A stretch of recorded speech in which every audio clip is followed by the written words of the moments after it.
अस्सलाम वालेकुम। पाकिस्तान की तारीख में सियासतदानों की बीमारियां जो हैं उनके हवाले से बड़ी इख्तलाफी खबरें आती हैं, और आपको पता ही है कि ज़ाहिर इसमें कुछ सही भी हकीकत भी होती है, लेकिन जो ज़्यादातर इसमें चीज़ें सामने आई हैं वो यही होती है कि वहाँ वक्ती रिलीफ के लिए ये सब कुछ किया जाता है।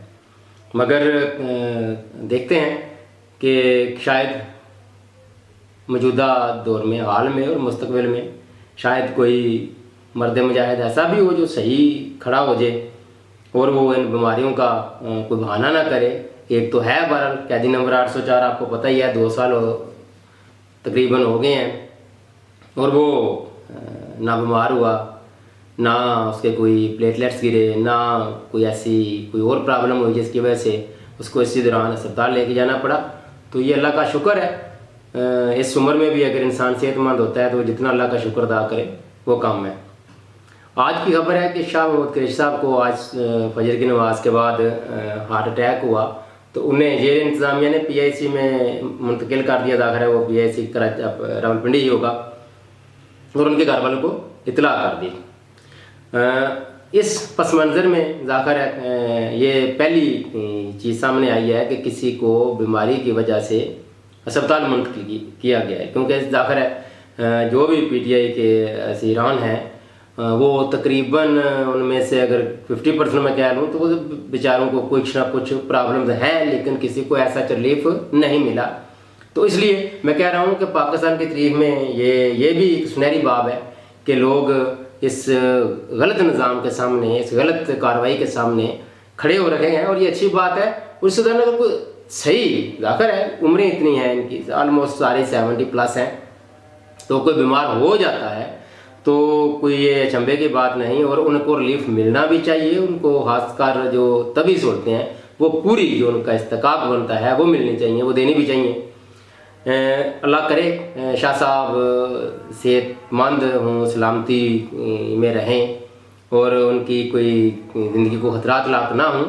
और अगर इसके पीछे चाहे जो भी वजूहत है, देखा है ना कि कई वजूहत हो सकती हैं, जैसा कि आप सबको पता है, तो जो भी वजूहत हों इसके पीछे, लेकिन उनको सेहत की बुनियाद पर तबी सहूलत के लिए जेल से अस्पताल मुंतकिल करना बहरहाल एक अच्छा फेल है। वरना आपको पता ही है, अगर हुकूमत या रियासत मिलिट्री इस्टेब्लिशमेंट जबर जुल्म फस्तैयत पर जैसे उतरी हुई थी, मुस्तकबिल में भी अगर वही रवैया रखती तो ज़ाहिर को जेल में ही मरने देती, या वहाँ एक कोई डॉक्टर लेके आता, वो मुआयना करता, बस ठीक है। तो ये देखते हैं मुस्तकबिल ज़्यादा दूर नहीं, मुस्तकबिल करीब में ही आपको पता चल जाएगा, जब अगर एक एक करके इसी तरह कोई सहूलतकारी होती रही तो ये एक अच्छा साइन है। मुकदमात बेशक बिकते हैं, और जिस तरह इमरान साहब ने कहा है कि वो सारे अपने मुकदमात अदालतों के ज़रिए ही सारे फारग करेंगे, ऐसा नहीं कि उनको कोई रियायत किसी किस्म की चाहिए। अब आते हैं दूसरी खबर की तरफ। सदर ट्रंप ने 1 मिलियन के करीब फ़लस्तीनियों को लीबिया मुंतकिल करने की बात की है। अब देखें, फ़लस्तीन का जो मसला है ये मेरा ख्याल है आखिरी 2500 साल में ये इसी तरह रहा है।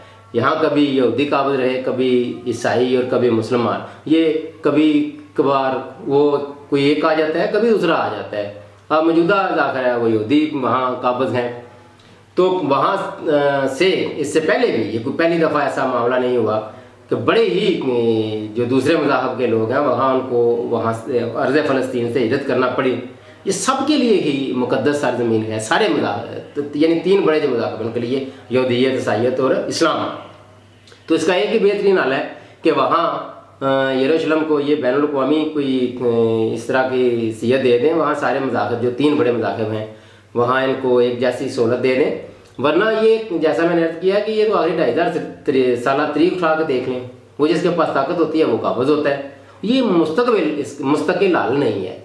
ये अगर 10 लाख फ़लस्तीनियों को लीबिया में लेकर जाएंगे तो फिर अच्छा, जिस तरह यहूदी आप देख लें, इससे पीछे चले जाएं, तो वो जब वहाँ से निकाले गए तो वो सारे दुनिया में बिखर गए, फिर इत्तेहाद करके मुत्तहिद होकर अपनी पॉलिसी बनाकर अपने आप को पावरफुल करके वहाँ गए, और मुट्ठी बारी यहूदी गए थे।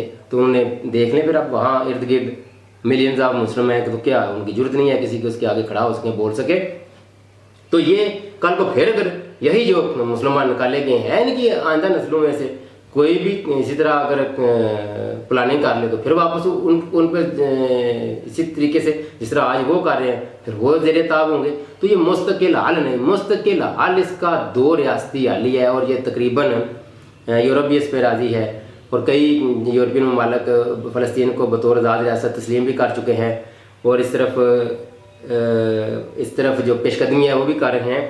لیکن جو اسرائیل کا طرز عمل ہے اس میں تو لگتا ہے کہ فلسطین اگلے چند ماہ میں شاید صرف کاغذوں میں ہی اس کا سلسلہ رہ جائے، وہ آن گراؤنڈ تو اس کی کوئی ریئلٹی نہ ہو. جس طرح یہ سارے اگر وہاں سے ان کو ہجرت کرنے پر مجبور کر دیا گیا تو یہ اس کا مستقل بہرحال حل نہیں، اور یہ تناؤ ہمیشہ رہے گا. یہ تہذیبوں کے ٹکراؤ یہ اتنی شدت اختیار کر دے گا کہ یہ مسئلہ کشمیر کا اپنی جگہ، لیکن یہ مسئلہ بالخصوص فلسطین والا یہ تو کسی بھی تیسری عالمی جنگ کا پیش خدمت ثابت ہو جائے گا. تو یہ مستقل حل نہیں ہے. مسلمانوں کو صدر ٹرمپ کو بتانا چاہیے کہ جناب یہ جو آپ سوچ رہے ہیں یہ ممکن نہیں ہے، یہ مشکل ہے، یہ مستقل حل نہیں ہے. اگر آپ نے وہاں کو ٹرمپ سٹی بنانا ہے تو وہ بھی لے لیں، تھوڑی سی جگہ لے کے اپنے نام، اگر آپ کو شوق ہے اپنے نام رکھ کے وہ سٹی بنا لیں، لیکن فلسطینیوں کو ادھر ہی رہنے دیا جائے، ان کو وہاں سے نکالے نہیں.